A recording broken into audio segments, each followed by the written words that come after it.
Amigas y amigos de Epicentro, nuevamente llegó la hora de leer. Y de leer un libro que nos invita a reflexionar sobre un asunto que es natural, que es una ley de la vida, pero del que no nos gusta hablar, al que le huimos con temor, con dolor, con sufrimiento, con negación, que es la muerte. Mi invitado de hoy es el doctor Eduardo Salinas Bielich y es el autor de este libro pequeñito pero contundente que se llama Vivir la muerte. Vamos a hablar de eso, de la muerte. Doctor Salinas Bielich, bienvenido a Hora de Leer. Gracias, muy amable, muchas gracias por la invitación y encantado de estar aquí en tu programa. Muy bien, pues esta es una historia narrada en primera persona.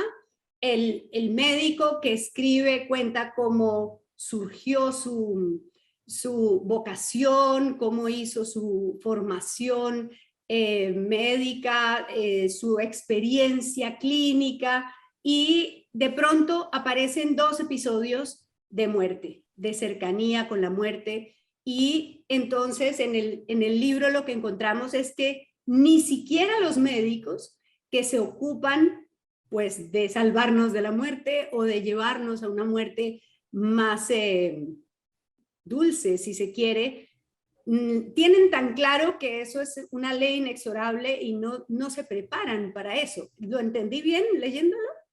Lo entendiste perfectamente bien. Mira, yo dividiría esta historia en tres partes. En la primera parte es este niño que descubre la finitud de la vida y que no la descubre a través de sus familiares, a través de sus padres, sino que la descubre de una manera traumática a través de los amigos. Y entonces eso produce un shock tremendo en su vida, ¿no? Luego este niño se vuelve médico, se hace médico y transita por la profesión, y resulta que a lo largo de toda la carrera médica se respira la muerte, porque la muerte forma parte de la historia de la vida. Y sin embargo, en las facultades médicas no hay el cuidado de preparar a estos profesionales para enfrentar la muerte del otro. Y ese es un trabajo que tiene que hacer cada uno, cada profesional médico tiene que vérselas consigo mismo para poder eventualmente, digamos, enfrentar la muerte del otro, que viene a ser, en el fondo, el espejo de la muerte de uno mismo. Y luego, en la tercera parte del libro, aparecen estos dos personajes, como tú muy bien lo has dicho, que son salvadores en la historia, porque sirven para sensibilizar a este profesional frente al dolor del otro, por un lado, y por otro lado, enfrentar la muerte de una manera totalmente natural, como debe ser, ¿no? Digamos que este librito tiene dos objetivos fundamentales. Uno es desmistificar la muerte, que nosotros podamos hablar de la muerte sin temor, porque la muerte forma parte de la vida. La muerte, y en realidad los seres humanos nos encargamos de ocultarla pues al máximo, ¿no?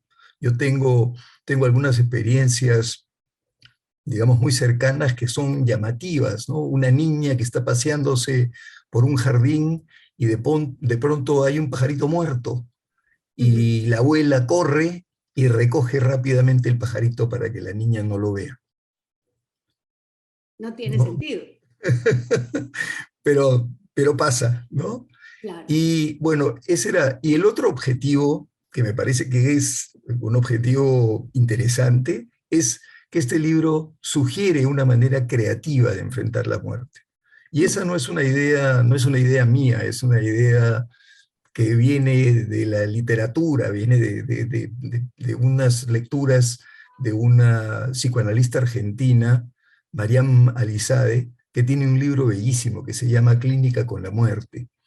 Y este libro realmente plantea unas alternativas de cómo eventualmente enfrentar la muerte que son realmente maravillosas.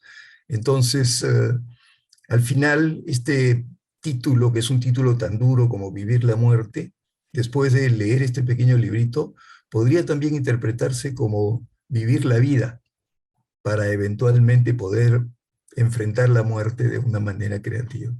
Sí, pues uno de los protagonistas de esta historia, uno de estas dos historias es Belisario, que es un hombre realmente impactante, Es un paciente que llega y bueno, el pronóstico es muy malo, el médico dice, esto no pinta bien, y cuando lo confirma, pues su conocimiento le daba la indicación de que esto pintaba muy mal, y cuando le dice, bueno, podrán ser algunos meses máximo de vida, él lo asume con entereza y le dice algo que me parece contundente, le dice muchas cosas interesantes, pero dice, la muerte no tiene nada de terrible, se cae en sueños y el mundo desaparece.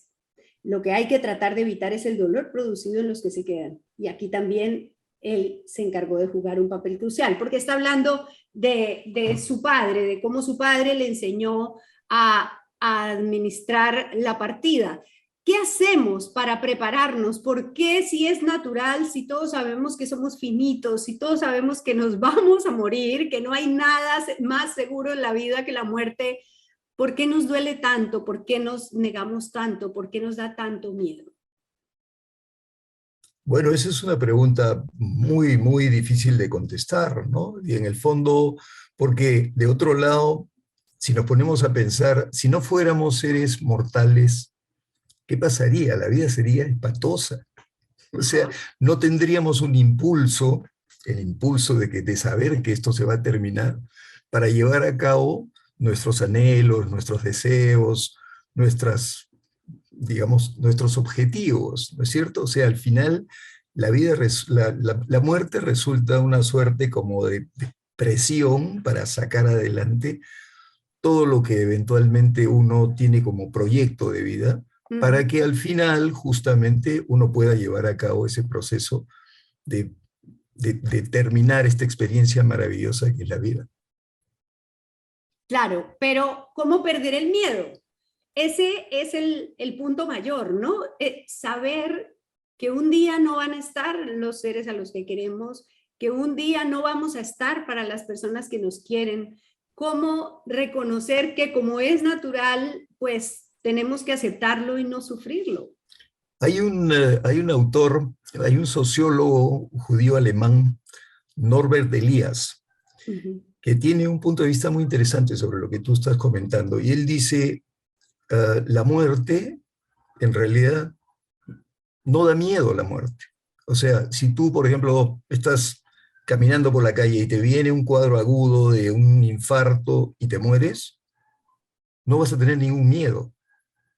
El miedo que tenemos es a la idea de la muerte, dice Elías. Ajá. O sea, es a este saber de algo desconocido, de que además no sabemos, ahí depende de cada uno, si es el final de todo o si es que hay algo después de la vida. O sea, ahí Claro, se si abre hay una, paraíso o reencarnación. ¿no? Pero es ese no poder controlar, Ajá. ¿no? El asunto de qué cosa es lo que viene después. O sea, es como, no sé, hay gente que se sube a un avión y se siente muy mal porque no está en condiciones de controlar qué cosa es lo que va a suceder a lo largo del trayecto. Pero esta idea de Elías a mí me parece muy buena. O sea, si te vas a morir porque te va a pisar un carro saliendo de tu trabajo, no pasa nada.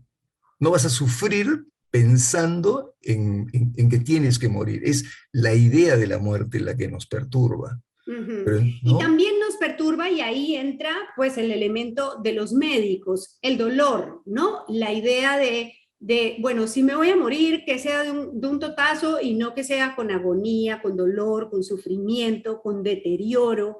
Hay en las facultades de medicina, porque es un tema que se plantea en el libro, hay un entrenamiento, hay una convicción de que ese es un proceso natural y de que hay que entrenar y preparar a los médicos para facilitar ese trance, para que sea menos doloroso y menos sufrido irse de este mundo?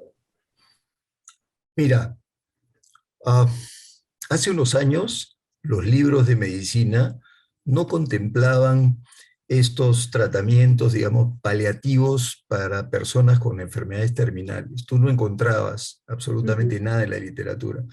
Hoy en día los libros ya vienen con todo esto incluido. Entonces, preguntan al paciente, sobre todo los americanos que son muy duros en esto, ¿no? Le preguntan al paciente, después de que le hacen saber que tiene una enfermedad terminal, hasta dónde quiere él que se lleven a cabo medidas paliativas para, digamos, prolongar Claro. una suerte de agonía. Entonces, Mantenerlo conectado a una máquina, no sé, esas cosas. ¿no? Y el dolor indudablemente es algo que está, digamos,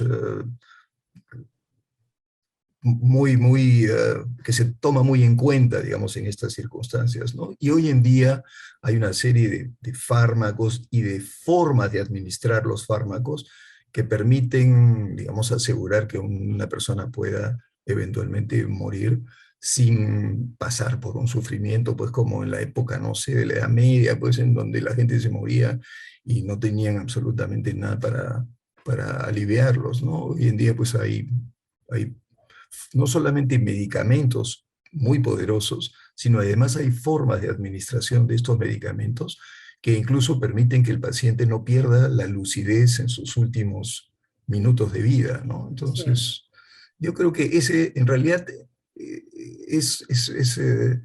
hay una cosa muy interesante que señala esta psicoanalista argentina. Ella plantea, dice, um, si nosotros nos vamos a morir porque tenemos una condición terminal, indudablemente nuestro cuerpo va a sufrir un deterioro progresivo. No, el cuerpo no se va a quedar, digamos, estable, ni el cuerpo va a presentar mejoría. El cuerpo se va a ir deteriorando. Entonces, lo que ella plantea es que la mente no siga, no acompañe al cuerpo, Ajá. que la mente se separe, digamos, de este cuerpo que se está destruyendo y que se está acabando, y que la mente se mantenga en una situación distinta, que la mente, ¿no? Es un poco este asunto de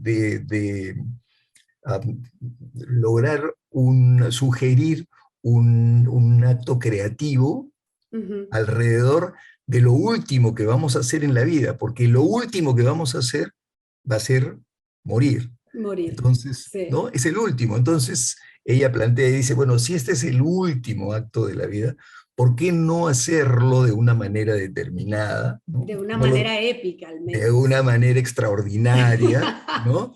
Y te digo que a mí estas lecturas me han dado mucha paz también, ¿no? Porque ha sido una búsqueda a lo largo de mi trabajo profesional, este asunto de poder compartir con mis pacientes y sus familiares esta experiencia del morir, ¿no? Porque uno realmente, cuando no tienes cuando no tienes una preparación, cuando no has revisado el tema, cuando no lo has querido mirar, y cuando el techo todavía estaba demasiado alto, Ujú.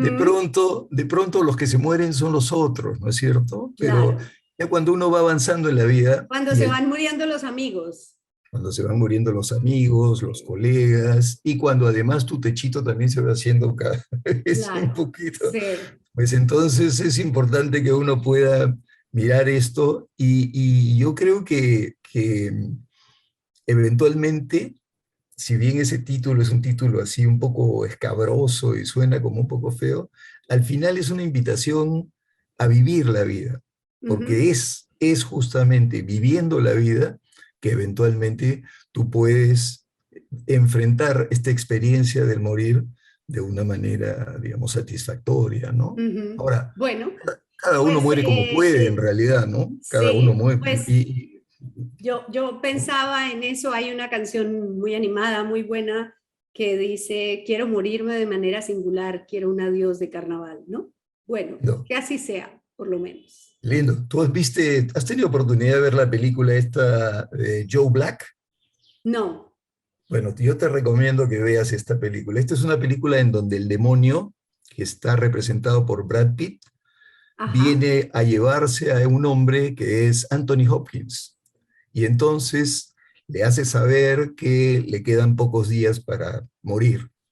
Y entonces Sí. este hombre, que es un hombre muy exitoso, enfrenta esta situación, pues, que es una situación dramática, tiene una hija maravillosa a la que él adora, y entonces trata de acomodar toda su situación con ella, acomoda su situación laboral, profesional, porque es un tipo muy exitoso. Y hay dos momentos en la película que son espectaculares. Uno es cuando él se abraza de esta hija a la que él adora, y el abrazo es un abrazo tierno, es un abrazo cálido, no es un abrazo triste, ¿ya? Y bueno, ya se está yendo y ella sabe también que él se está yendo. Y luego camina con el demonio ya como Oh, para por ir a la Dios. muerte y Bueno, de gran pronto, spoiler hemos hecho, ¿no?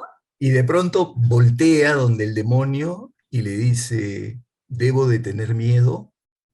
Y el demonio lo mira y le dice, tipos como tú, no.